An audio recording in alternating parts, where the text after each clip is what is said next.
তুমি আল্লাহর ভয়ে জেনা বাদ দিলা, আল্লাহর কাছেই চাইলা, ধৈর্য আল্লাহর জন্যই ধরলা, আশা আল্লাহর কাছেই করো, তিনি কি তোমাকে ফিরাবে? তিনি হচ্ছেন উনি যিনি ৯৯ জনকে হত্যা করার পর শুধু উনার কাছে শাস্তির ভয়ে আছে কিনা আমার মুক্তির উপায়, আমার কি ক্ষমা হবে, ক্ষমা কার থেকে? তাহলে ওই যে বনি ইসরায়েলের ঘটনা, ও ৯৯টা মানুষকে মারার পর কার কাছে ক্ষমার জন্য? ক্ষমা হবে কিনা ব্যাকুল হয়ে গেছে। কার কাছের জন্য? আল্লাহ থেকে। ওকে যাদেরকে মেরে ফেলছে তাদের কাছের জন্য। ও তো টেনশন করতেছে যে আমাকে কি মাফ করবে কেউ, আল্লাহ কি আছে যে আমাকে মাফ করবে, বা আমার কি ক্ষমা হবে? ৯৯টা মারার পরও কি ক্ষমা পাবো আমি?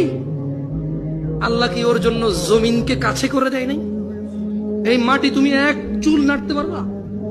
এই জমিন তুমি এক চুল নাড়তে পারবা? ভাই আমার, তুমি কি বনি ইসরায়েলের ওই ৯৯ জন হত্যাকারীর চাইতে নিজেকে খারাপ মনে করো?